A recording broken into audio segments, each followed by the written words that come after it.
Jadi gue share dulu. Oh, Bang Al boleh dikasih right nggak gue share screen? Gue kasih host deh nih.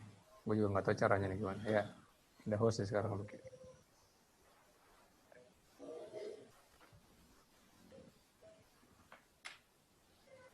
Oke. Ini euro US dollar. Oke. Terus ini euro US dollar 1 hour time frame. Kelihatan kan 1 hour time frame euro US dollar. Ya. Oke. Jadi Ichimoku itu dia giniin. Prinsipnya Ichimoku gampang. Kalau jadi dia Ichimoku itu ada 5 komponen. Gue bikin jelas deh.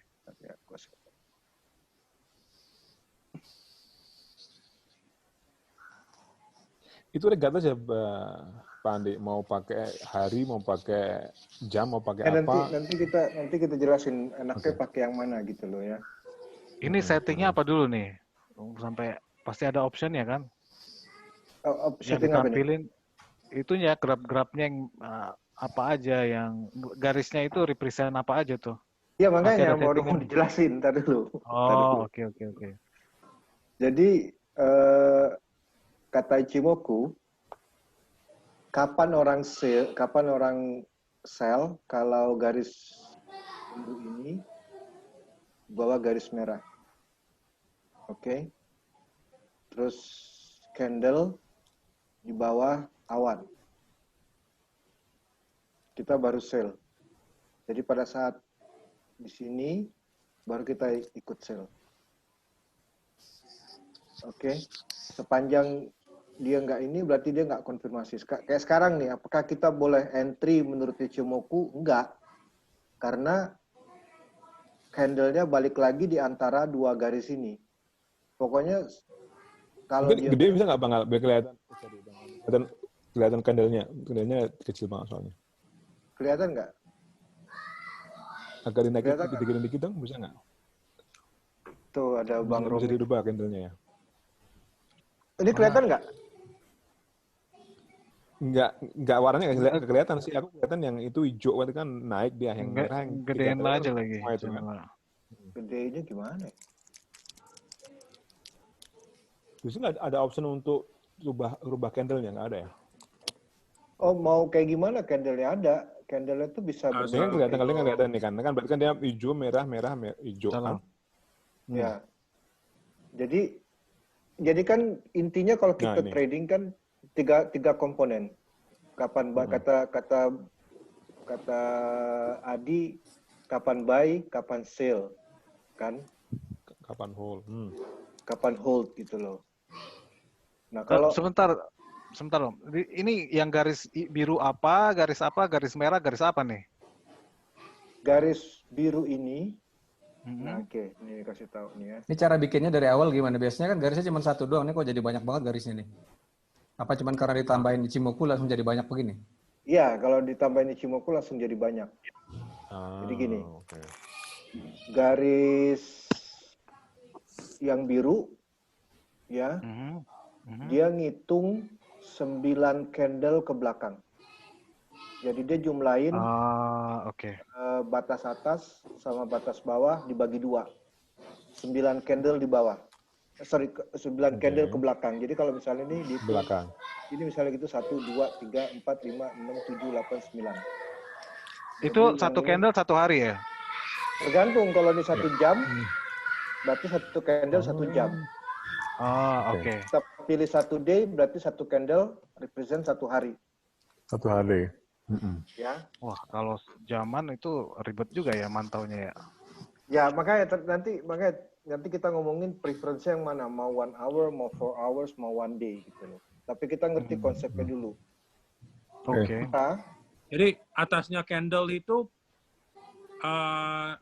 high for that period, bawahnya low for the period, atau gimana itu Bang? Yes, correct, benar. Jadi gitu ya?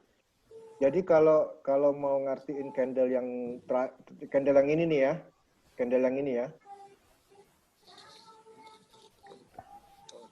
Kayaknya gue punya nih.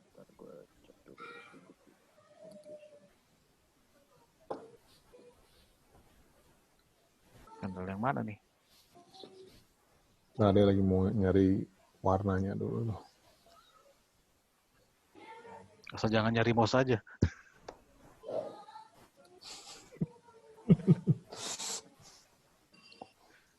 Apa kabar Bang Romi? Baik, alhamdulillah Om. Wih. Apa kabar Om? Nah, baik, alhamdulillah. Om Romi nih kayaknya lagi di luar, ini di atas gedung atau di atas awan nih, backgroundnya kayaknya Yeah. ini banget nih, biru banget nih kayaknya, men. Jakarta tuh udah hijau banget nih, udah 3 bulan nggak dipolusiin. Sehat Rom. Sehat, alhamdulillah. Alhamdulillah. Tapi lagi ada serem-serem nih. Tadi ada salah satu orang kantor, dia nyari pembantu, dapat pembantu, pernah ada positif pasti ya. Dia tes rapid test hari pertama langsung pulangin lagi. Iya. Wah, tapi belum sempat ini kan ya, belum sempat berinteraksi kan. Baru nyampe di rapid test sama dia, kata dokternya, wah pernah nih ada ke expose, langsung balikin lagi. Jadi mereka satu keluarga rada takut juga sih, walaupun cuma baru setengah hari di rumah mereka. Setengah hari lumayan tuh. Itu Iya. rapid test bayar berapa ya? Gope. 300. Kemarin gue rapid test mau ke dokter giginya nggak mau pegang kalau belum dites. Rapid test 290.000 di dokter gigi itu juga. Oh. Dan di cover sama asuransi. Oke. Oke, kelihatan nggak nih? Kelihatan, jelas. Lanjut. Oke, jadi kan pertanyaannya Bang Romi gimana sih interpret candlestick gitu ya? Candlestick tuh macam-macam, ada yang kayak gini, ada yang kayak gini. Jadi sebenarnya kalau yang putih itu artinya hijau. Jadi market masuk di sini, open di sini, dia naik sampai paling atas, kemudian dia turun, close di sini. Oke. Kalau dia merah, artinya market lagi turun, dia open di sini, terus dia turun all the way down sampai ke sini, kemudian dia close di sini. Untuk periode candle itu gitu loh, ya. Jadi kalau misalnya kita pilih 1 hour, berarti itu represent 1 hour. Kalau kita pilih 4 hours, berarti itu represent 4 hours, and so forth gitu loh. Oke. Menjawab Bang Al, jadi ini komponennya Ichimoku nih. Tenkan-sen itu yang tadi itu yang gue bilang, jadi dia bagi highest high sama lowest low, terus dibagi 2 untuk 9 period. Oke. Kijun-sen, highest high sama lowest low dijumlahin, dibagi 2 untuk 26 period. Terus kemudian ada awannya dibagi span A, ada span B. Oke. Biar gak pusing kita skip aja, kita ke sini sekarang. Jadi si sistemnya ngitungnya seperti itu langsung. Sekarang kalau kita share screen lagi, kita balik ke ini. Ini kan Euro USD kan? Jadi yang biru ini yang menghitung highest high, lowest low, diplusin, dijumlahin, dibagi 2 selama 9 period. 9. Kalau dia 1 hour berarti 9 candle ke belakang. Pokoknya 9 candle ke belakang. Oke. Yang ini 26 candle ke belakang. Itu taunya dari ngapalin atau gimana itu?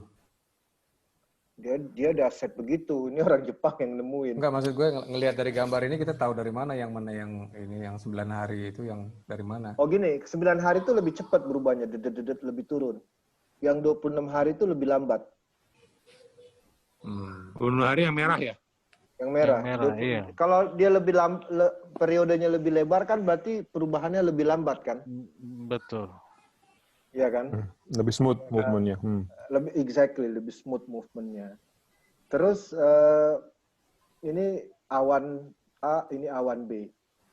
Nah, awan ini nunjukin bahwa jadi yang menarik metode ini, dia nunjukin 26 periode ke depan. Jadi kalau kita lihat ke depan, ke sini, dari candle ini kita lihat ke depan, artinya market itu indecisive. Karena ininya flat, ya nunjukin bahwa kenaikannya sementara stop, tapi turun ke bawah juga nggak nunjukin decision, gitu loh, nggak nunjukin decision. Jadi makanya kalau ditanya apakah kita akan entry the market saat ini, menurut Ichimoku jangan entry, gitu loh, menurut Ichimoku. Sampai kemudian Ichimoku tuh maunya sampai kayak gini bentuknya nih. Ini. Kalau kayak gini nih kan, candle di atas awan, candle di atas biru, candle di atas merah, dan awannya juga berbentuk ke atas. Berarti dia nunjukin market lagi bullish. All the way up. Sampai ke sini. Gitu loh. Jadi menurut metode ini, sepanjang candle di atas awan dan di atas 2 garis ini, berarti market masih terus. Kapan kita exit? Menurut Ichimoku kita exit di sini. Kalau Pada cross. saat si candle balik lagi di antara 2 garis ini. Karena begitu dia balik di antara 2 garis ini, nunjukin market mulai indecisive. Artinya orang mulai banyak yang ngambil profit, orang yang jual mulai masuk. Kalau ini kan orang yang ngebeli, orang yang buy, sampai sini. Orang yang sell mulai masuk, orang yang beli mulai profit taking. So either kita ngambil profit taking di sini atau kita nungguin. Karena bisa aja habis itu kan kemudian market naik lagi kan, sampai ke atas lagi, sampai ke sini lagi. Kemudian sampai sini lagi-lagi market indecisive. Gitu loh. Nah, tergantung kita sekarang. Kita bisa either ngambil profit di sini, kita nggak tahu ke depan kan. Tapi yang pada saat di sini, si awannya bilang ini sudah mulai flat. Ini kan dari sini kan kelihatan nanjak nih, steep gitu loh ke atas kan. Begitu sampai sini awannya flat. Jadi menurut Ichimoku dia ngitung history dan dia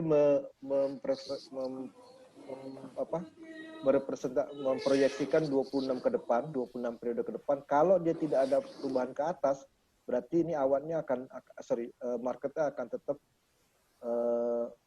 konsolidasi. Simple kayak gitu metodenya. Kalau candle-nya kan itu actual movement. Sementara garis-garisnya itu kan average of certain period gitu ya. Itu gue ngerti lah ya. Betul. Nah, tapi tadi projection-nya itu awan-awannya ngitung projection-nya dari mana tuh, Bang? Dari garis merah sama garis biru ini. Jadi dari extrapolating dia punya movement the last 9 weeks sama 26 weeks sama terus dia extrapolate terus kira-kira kayak gimana gitu. diproyeksikan ke depan, betul. Oh, dan itu Jadi hitungan matematika aja tuh ya. Tapi kalau kita lihat yang di cross yang pertama nih, kotak yang bawah pertama nih, Sini. enggak yang kotak yang di atas tuh yang Pak Andi Yang bilang ini, ya. di saat kita jual, iya. Ya. Itu awannya sih kelihatannya baik-baik aja sih. Udah mulai flat tapi. Kalau di sini kan dia awannya tuh sangat steep ke atas, tapi udah mulai flat. Jadinya dia ngasih indikasi kalau dia hitung antara yang biru sama yang merah ini, market agak konsolidasi. Gitu loh. Makanya dia ngasih tahu, si awannya ngasih tahu ini market akan kayaknya bakal konsolidasi. Jadi unless pasar naik enggak di atas garis ini, dia akan tetap flat. Awan tuh akan tetap flat. Tapi begitu market sudah di atas ini, awan kan langsung berubah lagi nunjukin bullish. Gitu loh. Nanti pas garis awannya merah itu berarti kita jangan masuk di situ gitu ya. Ya, jangan karena dia lagi konsolidasi dan awannya juga nunjukin dia lagi konsolidasi gitu loh. Nggak kayak di atas itu kan ada tuh yang awannya itu garis merahnya di atas, yang di mana tuh? Ke kanan dikit Yang lah, ini? kanan dikit. Enggak, kanan dikit. Yang di sini. Ya, yang kanan dikit tuh. Yang awannya yang merah. Yang di sini, iya. Ya, yang itu. Nah, kalau di sini kan, dia kan nunjukin begitu the cross, kita boleh ngambil posisi buy di sini kan. Karena dia sudah di atas awan, terus si birunya crossing yang merah, berarti kita ngambil posisi buy-nya di sini. Di garis ini. Ya kan? Kita ngambil posisi buy di sini. Makanya tadi pas ngelihat gold, gue ketinggalan tuh karena misalnya kita lihat gold. Mana tadi karena gue punya deh gold. Cuma komputer gue di restart hilang semua. Anyway, so misalnya gold ya kita lihat. Oh atau gini dah, kemarin kan Kang Suraji nanya Telkom gimana nih gitu loh. Telkom. Nih. Ini kan waktu Kang Suraji nanya, Telkom tuh di sini, gitu loh. Dia di bawah, cross, ya. di bawah, dia ada crossing yang biru udah di bawah dari yang atas, dia crossing, walaupun masih di atas awan, tapi gue bilang jangan entry. Dan benar kan habis itu dia terus turun, itu kan. Dan awan pun masih nunjukin kemungkinan turun, karena masih steep gitu loh. Walaupun ini masih apa namanya itu konsolidasi. Tapi waktu gue ditanya di sini, gue bilang ya jangan masuk karena ini market bearish. Gitu loh. Jadi kedepannya nunjukin dia bearish, si garis ini nunjukin bearish, yang 9 period, yang 26 period juga nunjukin bearish. Berarti market ngitung dari 9 period pun udah di bawah jumlah batas atas sama batas bawah. Dia ngitung yang 26 period pun batas atas sama batas bawah juga masih udah di bawah. Jadi ini market jelas bearish dan jangan masuk gitu. Kecuali mau short gitu kan.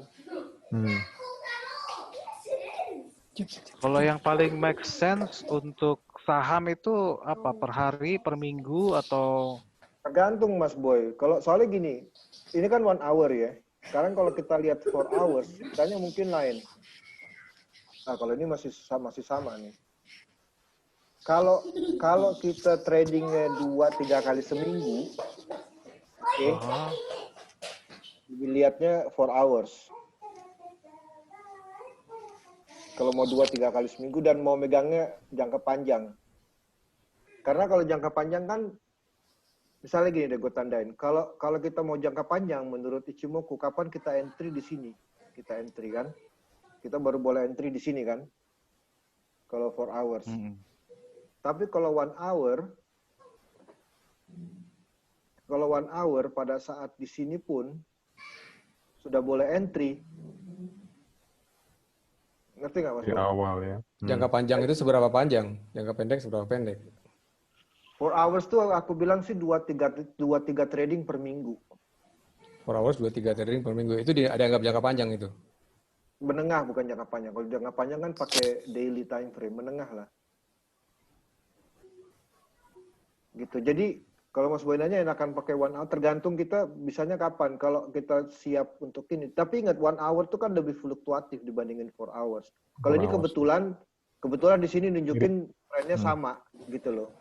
Jadi baik for 1 hour maupun 4 hours dia nunjukin bahwa market lagi bullish. Jadi masuk di sini dia langsung buat naik ke atas.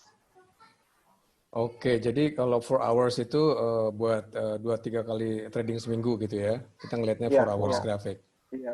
Terus yang pertanyaan kedua, berarti kalau pakai cara kayak gini, kita cuma bisa nentuin kapan beli dan kapan jual, tapi kita nggak bisa tahu kapan mau dijual. Jadi kita nggak punya. Kapan mau di exit? Ya betul. Ini yang makanya dari awal gue bilang kenapa gue nggak pakai metode karena gue nggak tahu kapan exitnya. Gue tahu kapan entry-nya, tapi gue nggak tahu kapan exitnya. Kali aja exitnya dikit. Ada cara yang disaranin orang, ya orang kan bilang gini, market itu dua apa istilahnya itu kepribadiannya. Menurut orang Jepang, market itu selalu nyari equilibrium.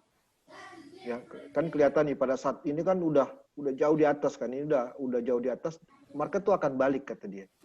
Market itu akan selalu cenderung senang mendekati awan.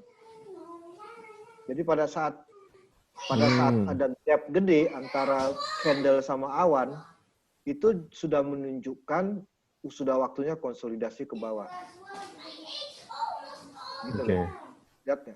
Kalau misalnya gini, selalu dalam situasi dia jauh di atas awan, dia akan balik dulu ke awan. Kemudian either dia terus turun atau enggak, kita lihat nanti ya, terus dia naik lagi.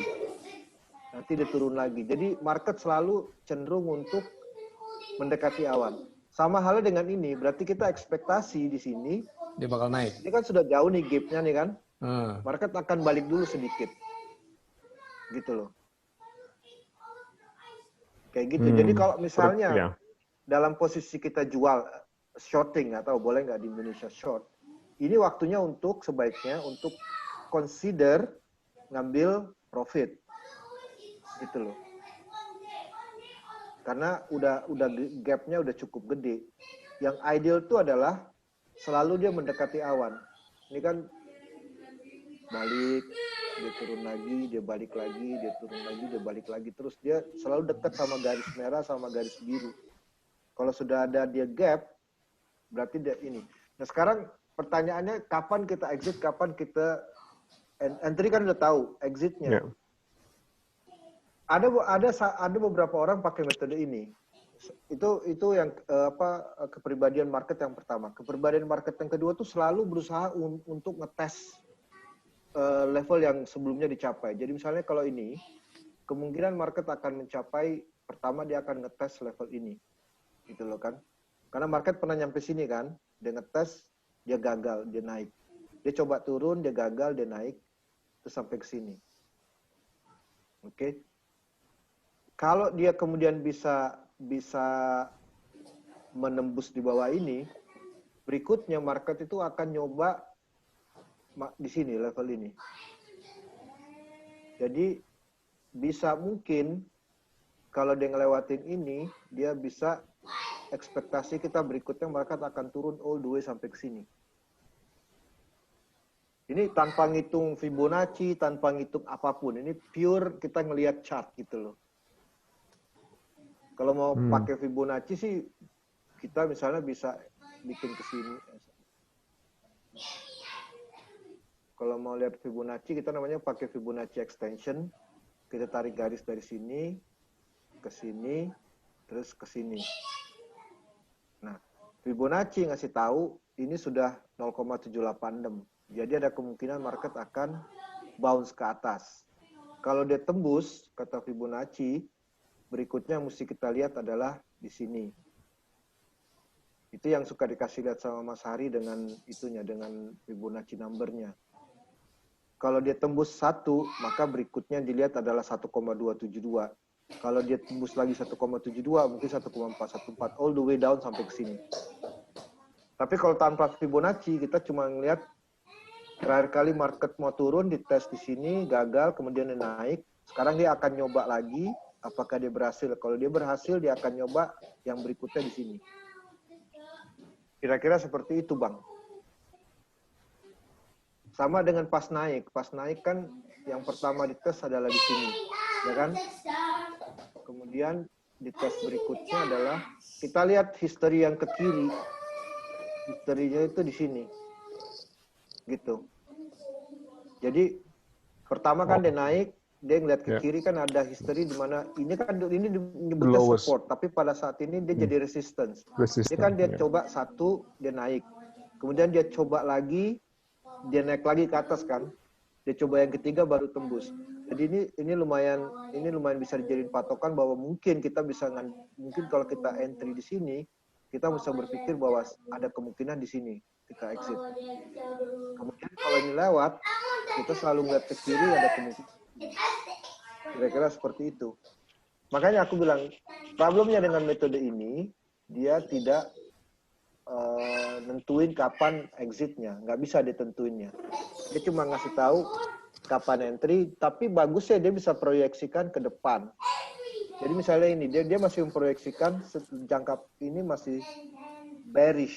Awannya pun masih nunjukin dua-duanya turun ke bawah. Menurut dia, Telkom masih nunggu turun ke bawah. Nah, pertanyaannya sekarang, kalau begini, kapan misalnya kita boleh beli? Nah, kemungkinan kita boleh beli kalau sudah di atas awan dan birunya balik ke atas, kemungkinannya di daerah sini. Gitu loh. Kemungkinan dari sini kalau mau entry. Jadi awannya berubah jadi hijau, terus bawahnya berubah jadi hijau, kemudian garis birunya cross ke atas, merahnya, ya kan? garis merahnya, Garis bawahnya, jadi garis merahnya di bawah garis biru, oke. baru kita entry di situ. Tapi kita hanya entry kalau dia crossing. Hanya kita entry kalau dia crossing. Apanya crossing tuh yang ini dua garis ini. Dua garisnya pas lagi crossing. Kalau sekarang ini kan di situ crossing juga cuma. Enggak. Sekarang kan nunjukin ke bawah. Ada bisa prediksi nggak kapan dia crossing di sini dari garisnya aja? Pada saat pada saat candle ngelewatin batas atas awan ini, Boy. Pada saat candle balik ke atas dia akan crossing. Tapi baru sampai di sini. Jadi Ichimoku nggak akan pernah ngebolehin beli selama dia di bawah awan dan di dalam awan.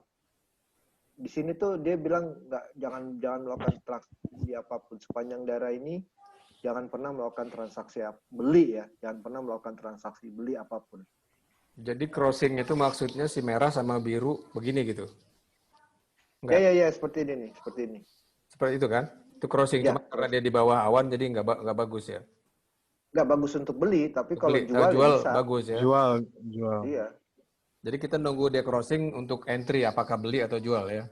Kalau dia di bawah awan, crossingnya kita jual. Betul. Kalau sudah di atas awan, baru kita beli. Tapi kalau dia nggak crossing, tapi di atas awan gimana? Berarti ada sisi atau ya? Makanya, tadi tuh gue sempet pengen masuk gold, beli gold. Tapi gue tinggal sholat malah udah ketinggalan gue. Pas gue lihat, Pak Hari sempat masuk, Pak Hari Gold. Hari nggak ada kayaknya, ada nggak sih? Ada. Itu lagi duduk santai di pantai. Oh dia mute, nggak ada video juga. Oh dia lagi ini dia. Lagi duduk santai di pantai. Halo Pak, lagi menikmati gold baru dijual. Tadi tuh gue tungguin di sini tuh Har. Ini lihat nih. Jadi dia tuh masuknya di sini. Tadi tuh nungguin ini crossing. Gue tungguin aja nggak crossing. Udahlah gue tinggal sholat. Ini pas crossing kan. Pas crossing dia berarti bearish. Nah cuma kan Ichimoku bilang, market bilang hati-hati karena di sini ada resistance. Jadi mungkin di situ ya kuat. Ya, mungkin market akan sampai ke situ dulu. Gitu loh. Akan sampai ke sini, kemudian koreksi. Gitu. Jadi kalau beli sekarang masih ada kemungkinan bisa dilepas di atas dong. Tapi udah dikit resikonya banget. Gini, Boy. Resikonya gini. Gapnya tuh kecil, tapi resikonya tuh lebih gede. Jadi kalau berhitung resiko, kalau misalnya kita long position di sini, ya, itu kita kemungkinan ya, walaupun bisa sampai naik ke atas, kita berhitung resiko dulu karena kita kayak gini mau bentuknya tuh, gitu loh. Jadi kita ngadepin risk and reward resiko cuma 1:3, iya betul 1:3, 33% kita cuma, iya kan? Bisa, kalau ini nunjukin market masih naik ke atas sampai sini kira-kira. Tapi kalau itu terjadi kemudian market berbalik, itu kita ngarepin sampai di sini at least market testing. Testing tuh sampai sini at least dia akan nyoba.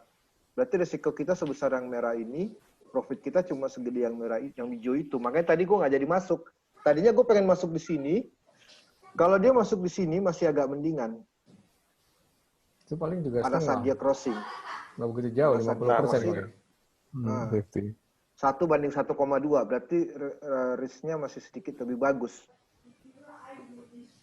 Iya kan? Saya beli di 1725 tadi. Tambah bagus dong. Sini dong belinya. Iya. Itu pertimbangannya apa Pak Ari? Kok ngambil di sini tadi kenapa ya? Karena ada falling wedge. Ada falling wedge di situ, Pak. Di sini nih. Oh, gue pikir karena ada support di sini. Ada falling wedge. Jadi Yang saya sih selalunya saya ngerunutin yang high peak sama lower peak gitu loh. Ya ini kan antara ini kan. Ya, jadi saya garis dari atas sampai bawah untuk yang peak sama yang low-nya saya garis. Dia ketemu apa namanya falling wedge. Kalau falling wedge biasanya dia ke atas. Ya kalau memang dia udah break ke support atas dari falling wedge-nya ya kemungkinan dia naik, benar naik. Oke, Fibonacci awan ini juga bisa mensupport kalau terjadi penurunan. Ini kan dia turun sekali, awan jadi support, ditahan sama dia naik ke atas. Dia coba lagi turun di atas lagi. Dia coba lagi turun di atas lagi. Jadi ini support. Ini juga kalau itu lewat, ini juga bisa jadi support yang kedua. Kalau misalnya dia tembus turun ke bawah. Jadi juga gunanya, pertanyaannya kan tadi kita sudah jelasin gunanya garis. Sekarang gunanya awan itu adalah untuk either support atau untuk resistance, tergantung. Kalau dia dalam keadaan bullish kayak gini kan, pada saat dia turun dia jadi support. Ini support di sini, dia coba berapa kali? 1, 2, 3, 4. Baru dia naik. 4 kali dia coba, baru dia naik. Gitu. Simple metodenya. Ya kan? Kira-kira gimana Bapak? Nggak ngitung 1, 2, 3, 4, 5, nggak ngitung. Jadi kalau misalnya lihat Telkom di sini tadi gitu ya. Telkom kan sekarang ya nggak rekomendasiin untuk entry. Kita tunggu sampai dia ngelewatin ke sini. Gitu. Kalaupun masuk, kemungkinan kita berharap taking profitnya di sini. Karena ini terakhir kali paling tinggi di sini. Jadi patokan trading trading range sebenarnya cuma kita ngelihat puncak sebelumnya sama lembah sebelumnya gitu aja ya kita ambil. Betul. Jadi nggak pakai ngitung 1, 2, 3, 4, 5, nggak pakai Fibonacci. Cuma kapan market terakhir kali paling tinggi di sini. Gimana kalau ngelewatin ini, ya berikutnya ngelihat yang ini. Kemungkinan sampai ke sini gitu loh. Ya kan? Gitu. Jadi soalnya kalau nggak mesti ngitung Fibonacci-nya, mesti ngitung apakah ini 1, apakah ini 2, apa ini segala macam, pusing. Iya, pusing. Ngelihatnya mana 1, 2, 3-nya di mana, 5-nya di mana. Iya. Tapi kalau ini simple. Kapan masuk, di atas awan, kemudian di atas awan, kemudian ini apa? Candle di atas awan, di atas garis. Gitu Bang. Oke. Nah, ada orang dia nggak mau pakai garis ini. Garis ini katanya mengganggu. Jadi dimatiin. Jadi ini sebenarnya dia sebenarnya ngasih tahu, garis ini ngasih tahu gini loh. Misalnya pada saat di sini dia tuh nunjukin histori ke belakangnya. Kalau awan kan nunjukin histori ke depan. Kalau garis ini nunjukin histori ke belakang. Cuma orang merasa ini mengganggu karena ini nggak membantu apapun. Gitu loh. Jadi misalnya kayak di sini nih ya. Pada saat di sini si garis ini ngitung periode, gue lupa berapa periode ke belakang, itu adalah yang tertinggi di sini. Garis hijau ini maksudnya? Yang garis hijau ini ya. Dia ngasih lihat.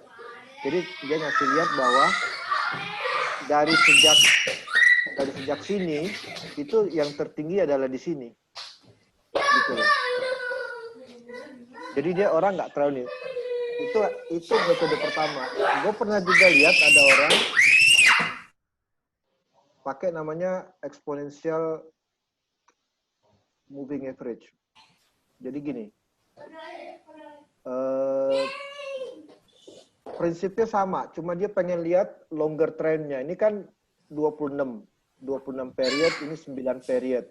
Kalau yang ini 200 period. Jadi lebih panjang gitu loh, dan lebih apa namanya? lebih nunjukin tren. Jadi menurut garis ini kan nunjukin ini saat ini Telkom benar-benar bearish gitu loh.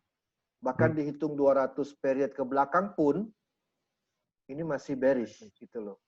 Kalau kita ini mulai dari sini Telkom tuh bearish gitu loh, mulai dari sini.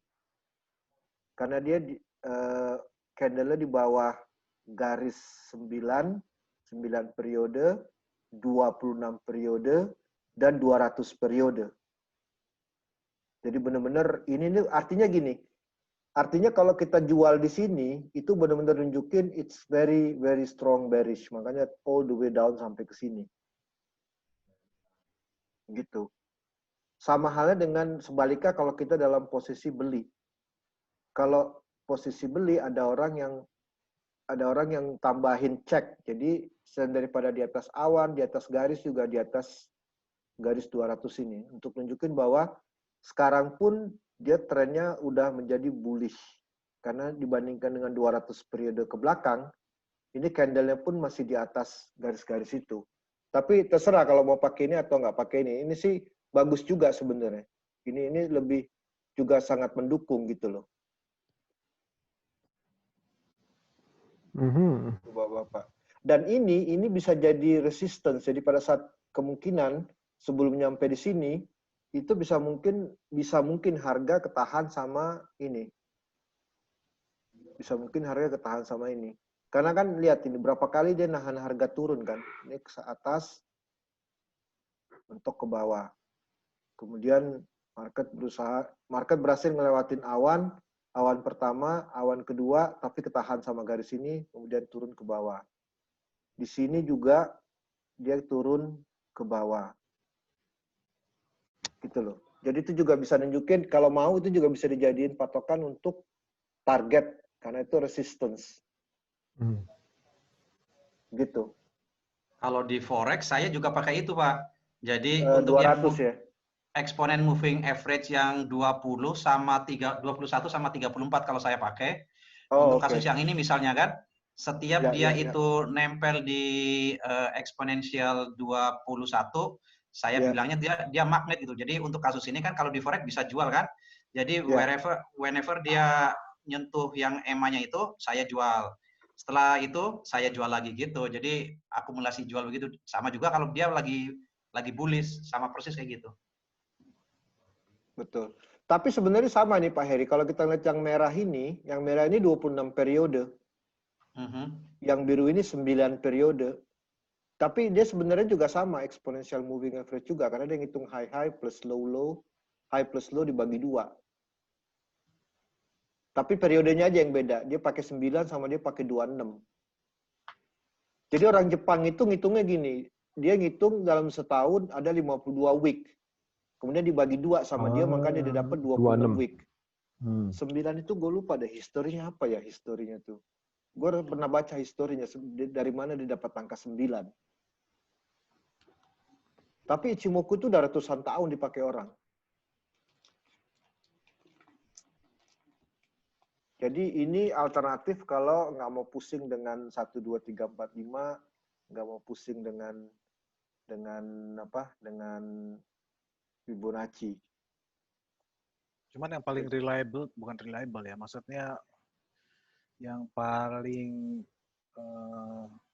ya namanya juga nggak ada yang akurat 100%. Tapi nggak ada Mas Boy. Yang mendekati biasanya lebih ini yang mana gitu loh. Pakai ini dengan metode jadi panjangin supaya nggak terlalu bolak-balik ngeliatin pasar, sebenarnya efektif juga. Gitu. Kalau mau pakai ini, sepanjang nggak perlu bolak-balik. Jadi pakai 4 hours misalnya cukup efektif, ya kan? Apalagi misalnya kalau mau balik ke Telkom, kalau mau paling aman, entry-nya itu adalah di atas semua garis di sini, di atas garis merah, di atas garis biru, dan di atas garis exponential moving average yang 200. Itu berarti benar-benar confirm itu market udah bullish. Karena kalau di sini ada kemungkinan, misalnya di sini nih ya, ada kemungkinan ketahan di sini kan. Gitu loh. Ada kemungkinan pada saat naik, dia akan ketahan oleh garis ini. Gitu. Jadi kalau misalnya pas naik di atas awan, di atas 2 garis ini, di atas sini, itu udah lebih confirm. Lebih firm bahwa market bullish. Tapi kalau pakai cara ini bukannya kita malah harus bolak-balik kan, kita nggak tahu kapan dia mau crossing the line kan. Enggak, kalau misalnya 4 jam lama. 4 jam nggak bakal ya? Lama nih. Lama nih Bang Al. Bisa sehari, bisa 2 hari. Ini nih, perubahan. Ini coba, ini market, ini dari sejak dia turun, ini 1, 2, 3, 4, 5, 6, 7, 8, 9 kali 4. 36 jam. Trading cuma berapa aja? Itu kan efektif trading aja kan kalau dipikir, berarti kalau cuma buka 2 jam, ya berarti hampir 2 hari. Iya, betul. Jadi kalau kita pakai grafik 4 jam ini, kita ngeliatin sehari aja cukup nggak? Sehari sekali udah, besok lagi baru lihat lagi gitu. Cukup. Karena liatin ini coba 1, 2, 3, 4, 5, 6, 24 jam dan masih di bawah awan. 7, 8, 9, 10, 11, 12, 13, 14, 15, 16, 17, 18. Berarti another 9 kali 4, 36 jam. Masih di bawah. Cukup kalau mau 4 jam. Sehari kan cuma 5 jam trading kan? Betul, iya benar. Even benar, iya betul. Sekarang kan pendek sekarang kita. 9 sampai 11.30. Tapi kan ada periode kedua juga kan? Iya, periode kedua kan 1.30 sampai jam 3.30, sampai jam 2 jam. 4,5 jam. 4 jam, 4,5 jam satu hari, Bang. Jadi satu candle tuh close to 1 day sebenarnya. Kalau yang 4 jam. Kecuali kalau mau main harian ya mainnya lihat yang jam-jaman 15 menit. Gue pengennya sekali doang sehari ngeliat udah besok lagi. Sebenarnya kalau bagus kalau pagi Bang Ar, sebelum buka tidak dulu. Udah. Ya, memang kalau di sini cocoknya kan begitu, pagi-pagi kita lihat dulu, habis itu ngantor kan. Iya.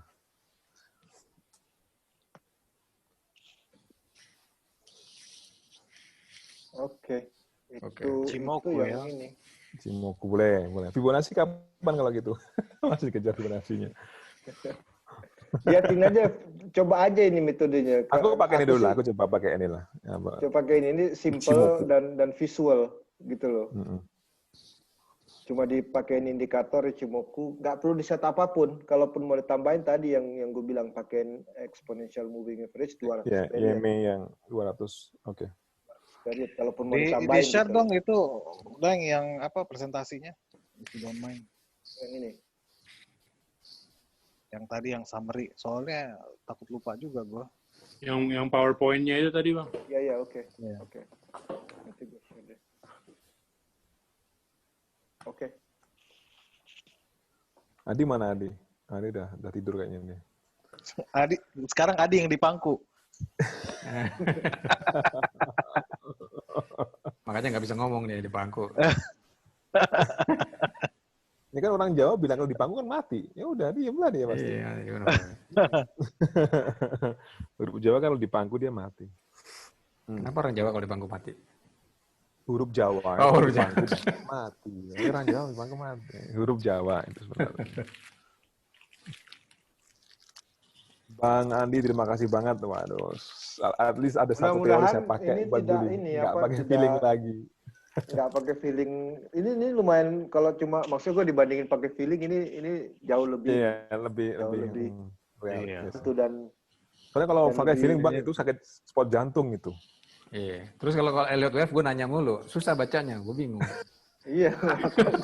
Kapan satunya, kapan duanya, kapan tiganya. Gue coba bikin sendiri soalnya kan. Adi bilang gue coba bikin. Oh, gimana ya gue nggak ketemu gue gambar garisnya di mana gitu kan.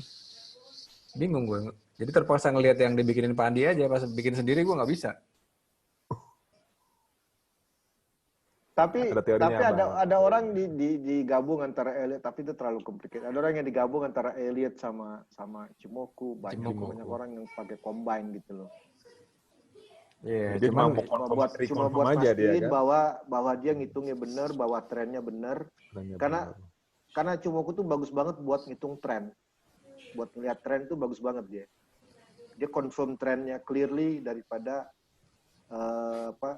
daripada Elliott Wave. Kalau Adi kan selalu bilang bener nggak ini turun, bener nggak itu, apa dia nggak extend wave 5-nya, nggak extend wave 3-nya, segala macem. Yang wave 4-nya bisa berbentuk simple, bisa berbentuk kompleks gitu. Jadi kalau mau, menurut aku sih ini, gue sempat pakai ini metode ini, gue sempat pakai pas kemarin pakai account gue yang sisa $25 itu gue pakai terus akhirnya gue udah mulai, karena gue nggak sabaran 4 jam lama nunggunya, 4 jam itu lama kan nunggunya kan, nggak sabaran gue. Udahlah gue pakai lagi deh Elliott Wave karena lebih cepat periodenya. Maksudnya nunggu. Kenapa kalau 4 jam kelamaan, kenapa nggak lo turunin aja Bang jadi sejaman? Kenapa shift? Iya, tapi tetap dia tuh cuma harus naik, harus entry pada saat di atas awan. Kadang-kadang gue merasa ketinggalan banyak gitu loh profitnya. Oh. Padahal kan menurut Elliott Wave udah bisa masuk di sini, tapi dia menurut ini masih di atas, masih di bawah awan, gitu loh. Kalau Elliott jadi kan lebih konservatif dong jadi Bang ya ini. Memang Elliott Wave lebih konservatif, betul. Makanya orang-orang yang pakai Elliott Wave tuh bilang, you can only commit to the market if the market commits to you, gitu loh. Iya kan, begitu di atas awan, begitu semua di atas candle, di atas garis, di atas awan, itu berarti marketnya komit sudah sama kita bahwa dia akan ini, gitu loh. Sepanjang itu nggak terjadi, artinya market nggak komit. Maksudnya Ichimoku yang konservatif, bukan Elliott Wave. Iya.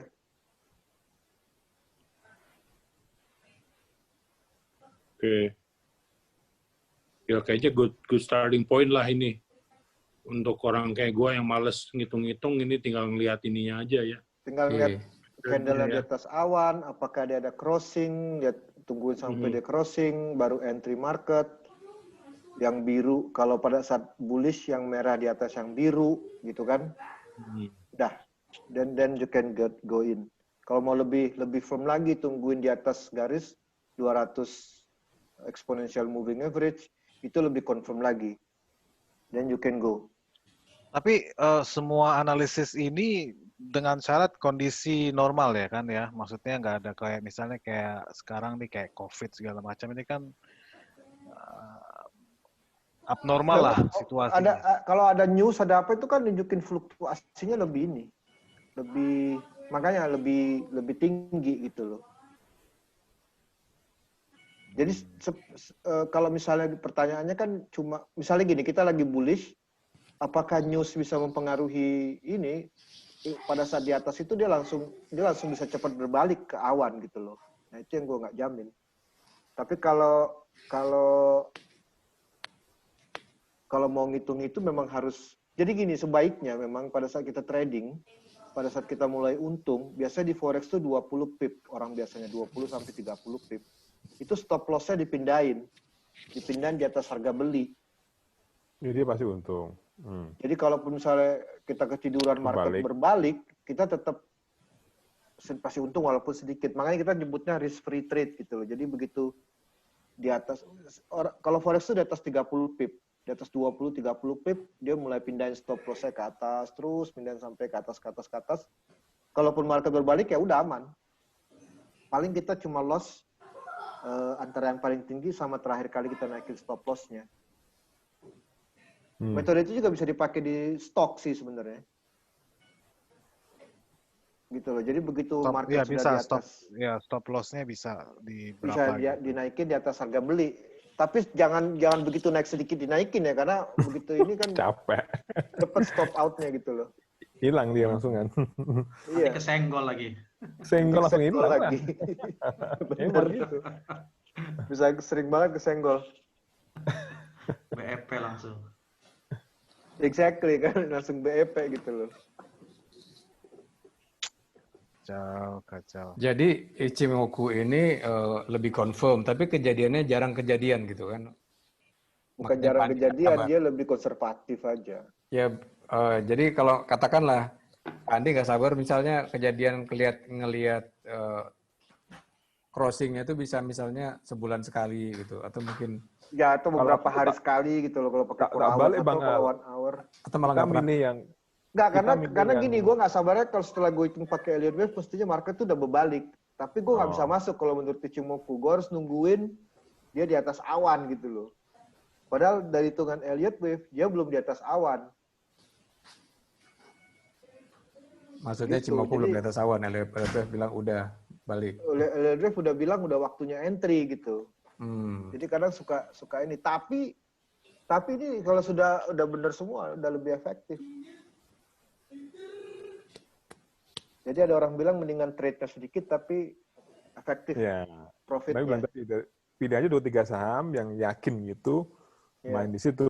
Tapi frekuensinya sering nggak itu doang kan? Masalahnya kalau kejadian kita ngelihat entry-nya jarang dalam setahun kan percuma juga. Maksudnya, oh gue ngeliat Jangan nih. pakai jangan pakai 4 hours gitu loh. Pakai Iya. 1 jam juga kali bisa.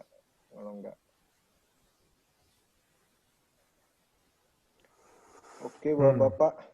Oke, terima kasih udah maghrib itu ya. Oke. Thank you, Bapak-bapak. Oke deh. Terima kasih. Terima kasih ya, jangan kapok ya. Oke Bang, Sama, terima kasih sharing ilmunya. Iya, Pak Andi. Oke, kita lanjut Semoga lagi. berkah. Assalamualaikum. Oke, Oke. ngomong lagi ya. Salam. Terima kasih semua. Assalamualaikum.